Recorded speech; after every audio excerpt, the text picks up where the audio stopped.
If you're an international student and you're coming to Canada this fall and beyond, make sure you watch this video to the end.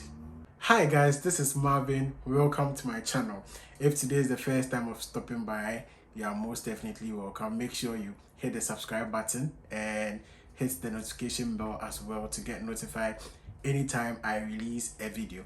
So today I'm going to be talking about the new Canadian immigration laws pertaining to students in terms of the documents you are supposed to provide or you'll be asked to show when you get to your first port of entry, or like the first Canadian international airport you get to. So this week, I think on Monday, I posted on my story, right, on Instagram, because Immigration Canada released a post outlining all the documents you'll be showing or you'll be asked to prove when you get to the airport, right? So I posted it on my Instagram story. So those of you who follow me on Instagram, I'm sure you guys saw it, but I've decided to make a video and also, share the information as well. So let's go straight into the video.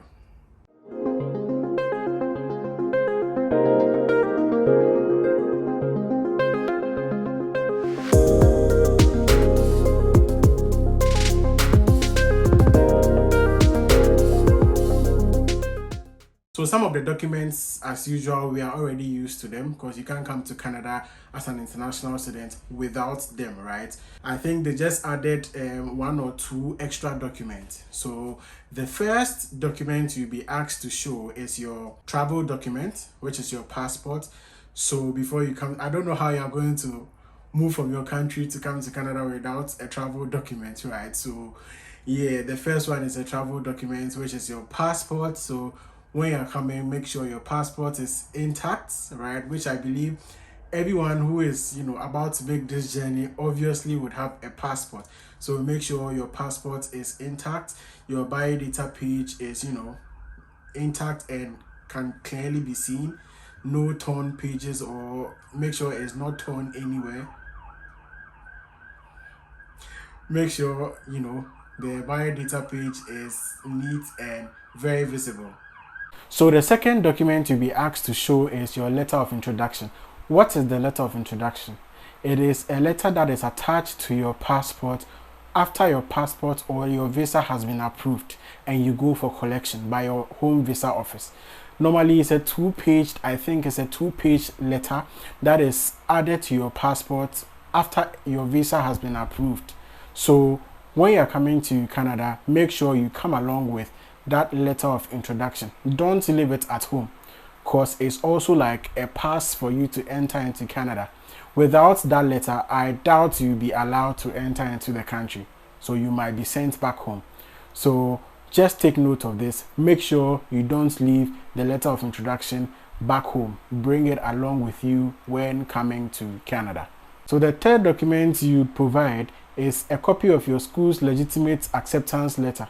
What is a school's acceptance letter they are talking about? So it's basically the admission letter you receive from any Canadian school after you gain admission into that particular institution. So normally when you gain admission, they send you maybe congratulations, you've gained admission into our institution to come and study XYZ program. That letter that has that statement on it is what we call the acceptance letter. So make sure you also bring along with you a copy of that. Don't leave it at home or don't leave it in your home country. Make sure you come along with that as well, because you will be asked to, provide that. The fourth thing you'll be asked to provide is a valid student visa stamped in your passport, right?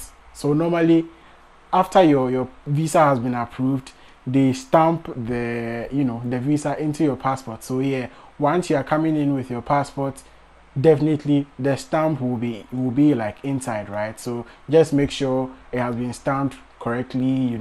After you go for your passport collection, just make sure everything in there is visible enough and you can see everything in there, right? So yeah, that's the next thing they'll ask for. So the next document you'd have to show is proof of paid tuition fees and sufficient funds to sustain your study here in Canada.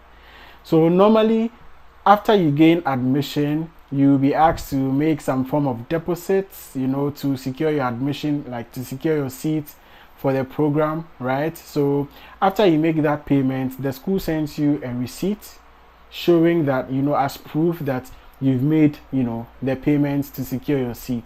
And some people also go ahead to, you know, make some initial deposits, right? Yeah, just to show their seriousness in coming, you know, to read the course. So any payments you make towards your tuition fees, a receipt will be given to you by your institution. So when you're coming into Canada, make sure you print out that receipt and then you come along with it, because you'll be asked to show that at the port of entry as well. And then secondly, to proof of sufficient funds, it means that you clearly need a statement of account. So you clearly need a statement of account to show that you'll be able to sustain yourself in the country, right? Both for your cost of living and then the rest of your fees, right? If you have paid some already. If you haven't paid any money towards your tuition, it means that your statement of account should be able to show that you'll be able to pay your full tuition in addition to your cost of living. So just take note of this so that you don't find yourself wanting, right? Because this is very important, because they want to know that you'll be able to, you know, sustain yourself whilst you're in Canada throughout your time of study, right? Whether a year or 2 years, the statement of account should be able to show that this person would be able to, you know, sustain himself or herself throughout the stay in Canada. So the last thing you need to show is you need to show that you're in good health, right?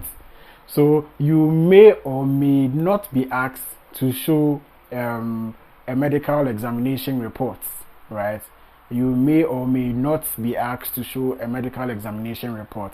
So I mean, those who do upfront medicals before they put in their application, you have the hard copy of the medical report, so you can keep it, and then once you are approved and you are coming into Canada, you can also come along with it. If you don't have a hard copy of your medical reports, you can either do a new one, or I don't know if you can get a soft copy, just get a soft copy and then print it out and come along with it, because it's better if you have it with you and then you are asked done. You don't have it with you and then you are asked, and then you'll be found wanting. So yeah, make sure you are in good health and also have a medical reports, examination reports with you when you enter into Canada.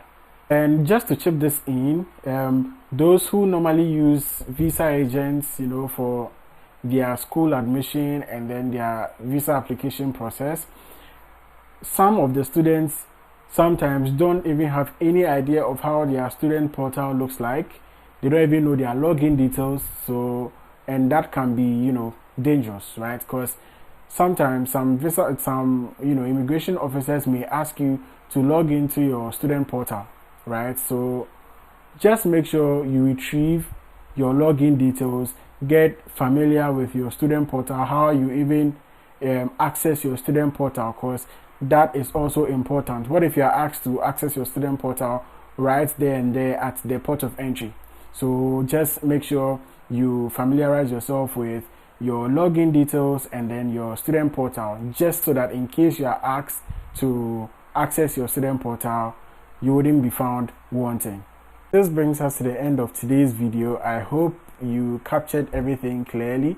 If you haven't subscribed to my channel, please do well to subscribe to my channel and let's grow the family together. Our target is to hit 2K very soon, so please subscribe to the family and let's grow this channel. Don't forget to also like, comment and share my videos as well. Kindly hit the notification button to be notified anytime I release a new video. Thank you so much and have a wonderful week. Bye.